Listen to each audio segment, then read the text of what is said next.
Hello, hello, bonjour à toutes, bonjour à tous et bienvenue dans ce podcast Cœur à cœur avec Dieu.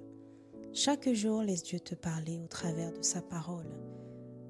Dans ce podcast, nous partagerons des exhortations brèves, puissantes et guidées par l'amour pour t'aider à méditer les Écritures profondément, verset après verset, pour t'aider à guérir, à être éclairé, affermi, mais surtout, faire la rencontre de Dieu telle que tu ne l'as jamais connu, afin de vivre une relation intime et vivante avec lui.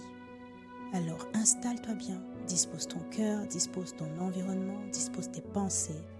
Nous entrons dans sa présence.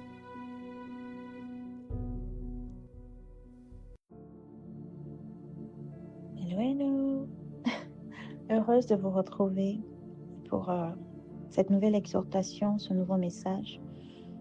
Invitons le Saint-Esprit dès à présent, remercions le Seigneur pour sa fidélité. Nous ne voulons pas nous lasser, nous ne voulons pas nous fatiguer, parce que lui ne se fatigue pas. Il déclare dans sa parole, mon Père est à l'œuvre continuellement.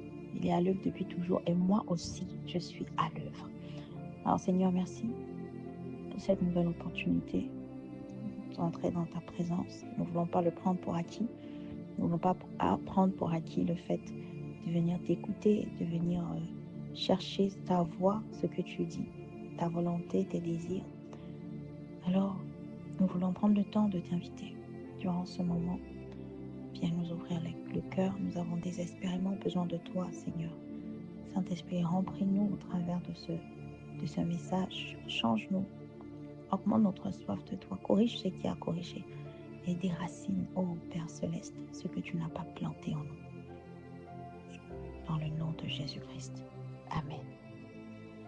Nous allons lire la parole dans différents passages aujourd'hui, mais qui portent la même idée. Dans version Nouvelle Français courant, nous allons lire Exode 23, du verset 23 au verset 26, puis du verset 32 au verset 33, et puis Exode 23 au verset 13, dans cet ordre. Parce que le message principal part vraiment là où l'Esprit m'a interpellé, il part vraiment de l'Exode 23, du verset 23 au verset 26. Lisons la parole. Lorsque mon ange te précédera pour te conduire chez les Amorites, les Hittites, les Périzites, les Cananéens, les Hévites et les Jébusites, je détruirai ces peuples.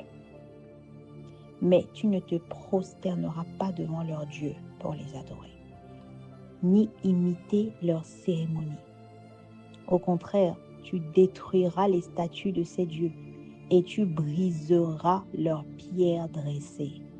Et c'est moi seul, le Seigneur votre Dieu, que vous adorerez.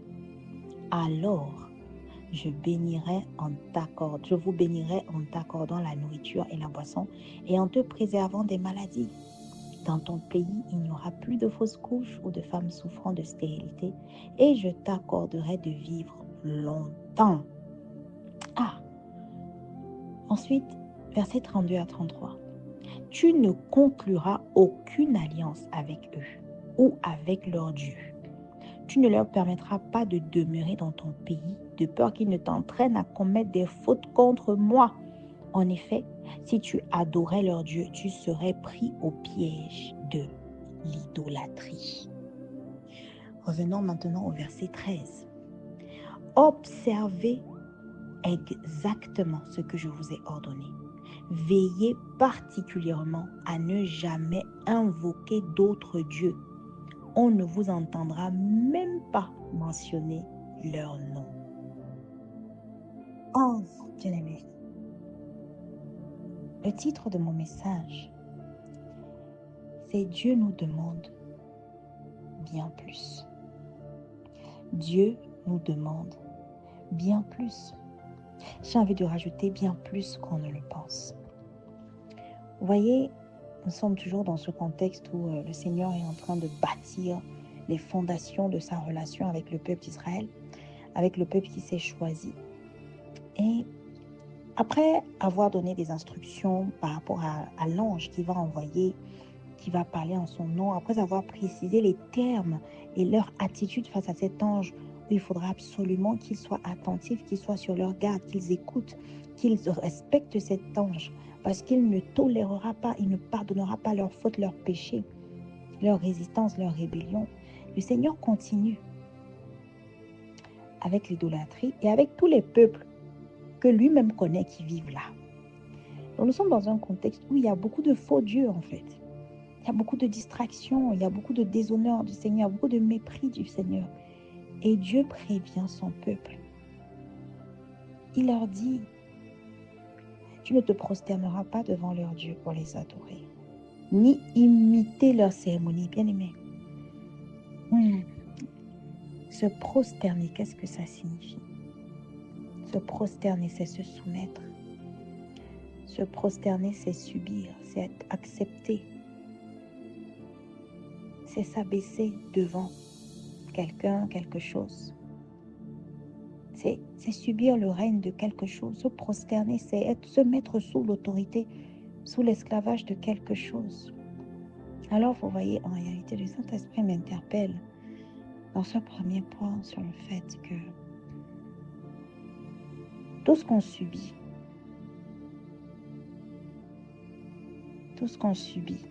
intentionnellement, c'est-à-dire les choix que nous faisons, qui prend la place, qui nous guide finalement, qui guide nos pensées, qui guide nos décisions.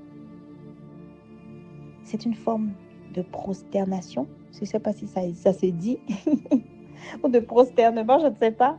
Mais c'est une manière de se prosterner. Lorsque tu ne peux pas te passer de quelque chose, tu es en train de te prosterner. Oui, peut-être nous ne voyons pas ainsi.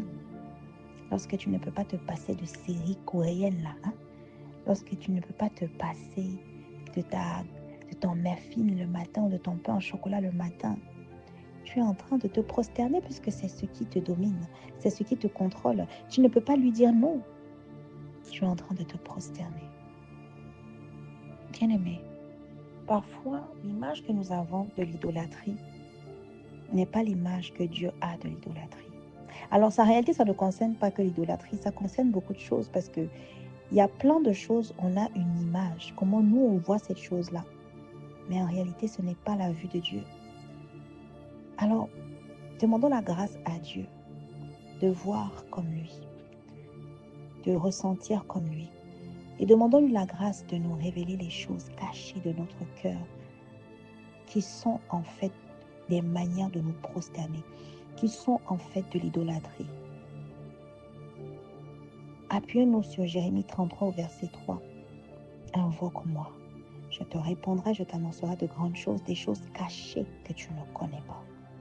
Oui, demandons la grâce au Seigneur de nous révéler des choses cachées sur notre vie, sur nos habitudes rattachées à l'idolâtrie. Dieu nous demande bien plus. Voyez, il continue. Il dit, n'imite pas leurs cérémonies. Bien-aimé, c'est juste une exhortation, une sensibilisation. Lorsque tu arrives dans une communauté, tu arrives dans un lieu, dans une ville, dans un quartier, est-ce que nous pouvons prendre le temps d'observer nos habitudes ou les nouvelles habitudes que nous avons eues depuis que nous sommes à tel endroit, dans tel lieu, dans tel nouveau travail, avec tel type d'amis, je ne sais pas. Est-ce qu'il y a des choses qu'on pratique qui en réalité déshonorent le Seigneur, mais c'est inconscient? Le Saint-Esprit nous interpelle ici sur la conscience et la responsabilité des nouvelles habitudes que l'on prend lorsque nous arrivons dans un nouveau lieu. Parce que regardez le contexte ici, ils sont en train d'aller dans la terre promise. Et le Seigneur les prévient des populations qui habitent là-bas, des habitudes qu'ils ont. Donc il y a comme une nouveauté, il y a comme une entrée dans un nouveau lieu, une nouvelle communauté, une nouvelle sphère, un nouvel environnement. Et le Saint-Esprit nous interpelle, attention, tout nouveau lieu où tu arrives, attention à rester intègre. Attention à ne pas te prosterner. Attention à ne pas t'imiter. Attention à éprouver les habitudes, les pratiques de ce nouveau lieu vis-à-vis de la parole de Dieu. Ne soyons plus comme des moutons, des ânes à suivre sans se poser de questions, non. Il a dit, Allons plus loin maintenant. Au contraire, tu détruiras les statues de ces dieux et tu briseras leurs pierres dressées. Bien-aimé, aujourd'hui, peut-être tu es au niveau où, en fait, tu es ancré dans ta foi et tu as conscience de ce qui peut être idolâtrie. Tu es alerte, sensible par rapport à cela. Tu es vigilant par rapport à cela. Et puis tu arrives dans un nouveau lieu où même tu côtoies, on te présente certaines choses. Et puis tu arrives à ne pas tomber dedans, à ne pas imiter, à ne pas te prosterner. En réalité, Dieu veut plus. Dieu ne veut pas juste qu'on ne se soumette pas. Il veut qu'on pose un acte supplémentaire. Il veut qu'on détruise cela. Bien aimé, détruire cela aujourd'hui, ça ne veut pas forcément dire se lever, aller casser ou aller médire ou aller dire aux gens, vous faites du mal, arrêtez ça. Non, bien aimé. Détruire les œuvres du diable, c'est spirituel. C'est dans la prière. Éphésiens 6 au verset 12 nous dit, nous n'avons pas à lutter contre la chair et le sang, mais contre les forces.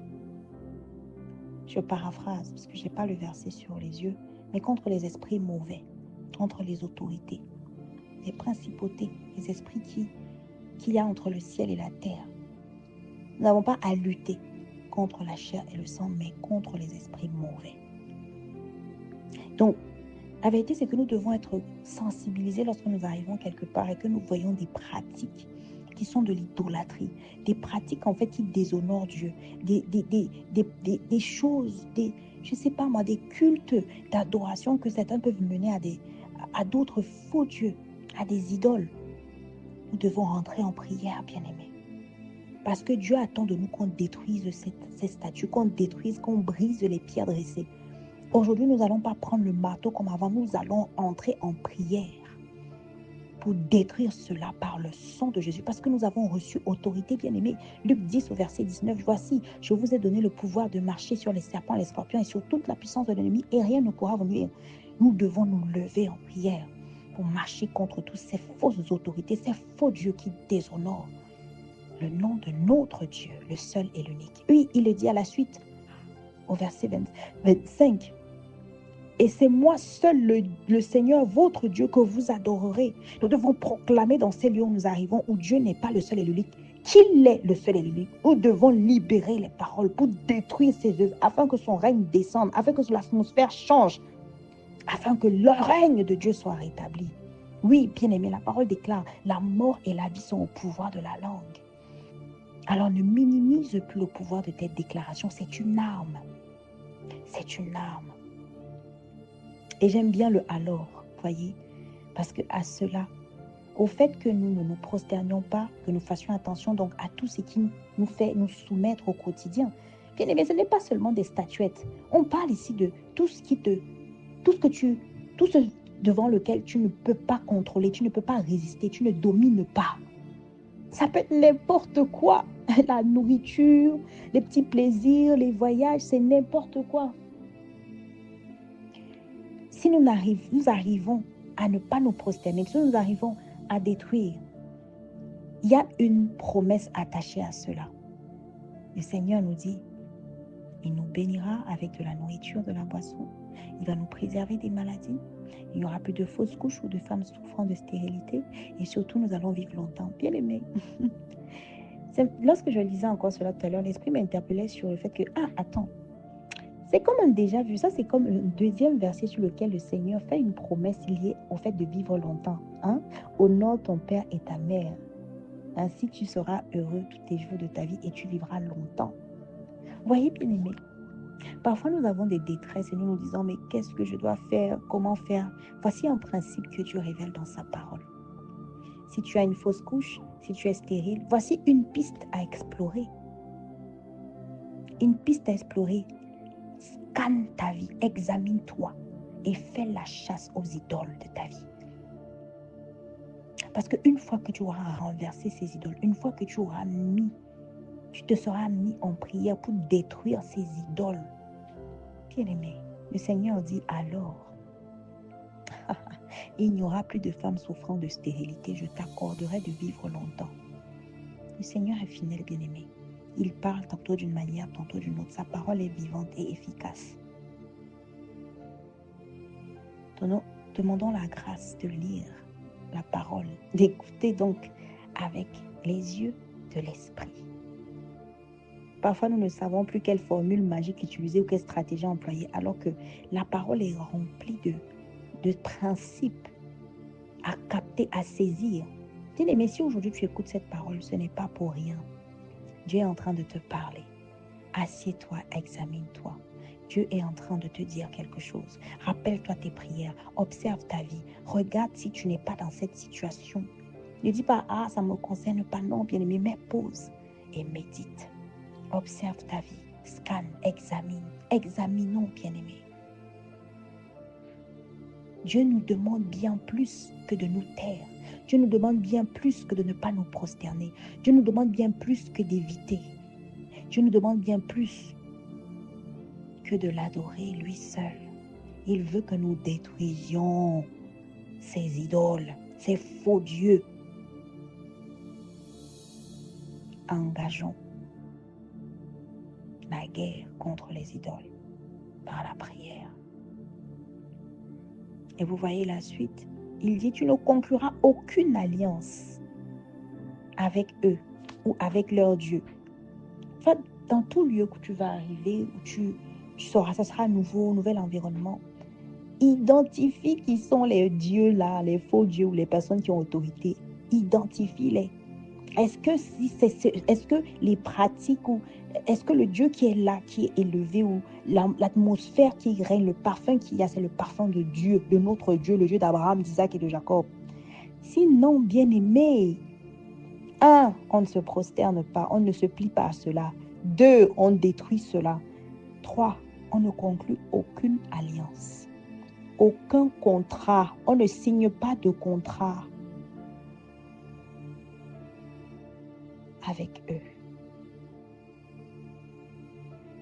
Bien sûr, l'esprit peut te parler. Bien sûr, tu peux être envoyé en mission. Bien-aimé, attention à être dans la volonté de Dieu. Parce que le cœur de Dieu ici nous dit, je ne veux pas que tu t'associes d'une manière ou d'une autre à des peuples qui ont de faux dieux. Et il explique pourquoi. Il dit, non seulement tu ne vas pas t'associer avec eux, tu ne vas pas permettre qu'ils restent autour de toi, là où toi tu vis en fait. Parce qu'ils peuvent t'entraîner à commettre des fautes contre moi. Bien-aimés, ne nous pensons pas fort, ne nous pensons pas arriver, ne nous pensons pas... Non, la Bible dit fuyez le mal, fuyez le mal. Il ne dit pas fuyez le mal pour rien. À force de nous croire trop forts, trop arrivés, trop consistants, trop profonds, je ne sais pas, trop, nous pouvons, Dieu nous met en alerte. Ces peuples, ces personnes qui commettent, qui adorent de faux dieux, qui ont des pratiques idolâtres, ils peuvent inconsciemment ou consciemment nous pousser à commettre des fautes contre notre Dieu. Car si on tomberait en fait dans un piège. Dieu nous a avertis. Dieu nous a avertis, bien aimé. Vous voyez, il dit au verset 13, veillez particulièrement à ne jamais invoquer d'autres dieux. On ne vous entendra même pas mentionner leur nom. Bien aimé. Là, ça m'a fait sourire parce que c'est quelque chose qu'on peut se dire, on peut avoir certaines expressions dans nos bouches, on peut parler dans des conversations qui peuvent paraître anodines des pratiques d'autres peuples, en Inde par exemple, les noms qu'on peut découvrir des dieux qu'ils adorent, qu'ils élèvent. Bien aimé, Dieu ne veut même pas il ne veut même pas qu'on pense à eux, il ne veut même pas qu'on parle d'eux dans nos conversations. Ils ne sont même pas censés exister dans notre vocabulaire, dans nos pensées. Voilà la volonté de Dieu. Elle est claire. On ne vous entendra même pas mentionner leur nom. Et surtout, pour terminer là, bien-aimé, ça nous montre à quel point Dieu a horreur de l'idolâtrie. Rappelez-vous les 10 commandements. Je suis le Seigneur ton Dieu. Tu n'auras pas d'autre Dieu que moi. Tu n'auras pas d'autre Dieu que moi. Dieu ne rigole pas avec sa place, la seule et l'unique. Alors je prie que le Saint-Esprit nous ouvre les yeux, la conscience, encore une fois, sur la priorité à mettre sur notre Seigneur. Et je me parle à moi-même, bien-aimé. Nous ne sommes pas arrivés. Personne n'est arrivé, même pas moi. Alors Saint-Esprit, aide-nous. Aide-nous à saisir le plus que tu nous demandes. Aide-nous à sortir du strict minimum dans l'obéissance. Aide-nous à aller en profondeur dans ton cœur. Aide-nous à démasquer, à exposer toutes les idoles de nos vies. Oui, révèle-nous les choses cachées. S'il te plaît, parle en profondeur dans nos cœurs et montre-nous. Nous t'invoquons, Seigneur, montre-nous les choses cachées dans notre vie, ces idoles cachées là, que nous ne voyons pas, nous ne pouvons même pas soupçonner que cela, tu le vois comme une idolâtrie. Et donne-nous la grâce, Seigneur, d'accepter ce que tu vas nous montrer. Nous lions tout esprit de résistance, nous lions tout esprit de rébellion, nous lions tout esprit, Seigneur, de rejet vis-à-vis de ta parole, de tes instructions, de ta lumière. Aide-nous à accepter ce que tu nous montreras. Aide-nous à écraser, à détruire, à vomir toutes les idoles que tu nous montreras. Père, nous ne pouvons pas y arriver sans toi. Aide-nous, s'il te plaît. Ne nous laisse pas continuer à te déshonorer, à t'humilier, à t'attrister. Non, tu ne le mérites pas.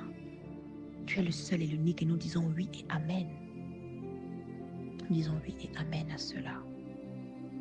Aide-nous, s'il te plaît, à ne conclure aucune alliance consciente ou inconsciente avec des peuples qui honorent des faux dieux, avec des peuples idolâtres ou même avec ces dieux eux-mêmes. Aucune forme d'alliance, aucune forme de contrat, Seigneur. Quel qu'il soit, préserve-nous de cela. Donne-nous la grâce d'être dans ta volonté parfaite. Seigneur, donne-nous la grâce de ne pas tomber dans le piège de l'idolâtrie. Interpelle-nous lorsque nous prononçons, lorsque nous pensons même à ces faux dieux qui ne méritent même pas l'ombre d'une seconde de nos vies. Aide-nous, Seigneur, à garder le regard sur toi et toi seul. À garder le regard sur toi et toi seul. Aide-nous à accepter, à prendre conscience, à accepter, à pratiquer, à vivre le plus que tu attends de nous, mais que nous ne connaissons pas, que nous n'avons pas accepté, que nous ne pratiquons pas encore, afin que tu restes le seul et l'unique sur le trône de nos cœurs. Au nom de Jésus le Christ. Amen.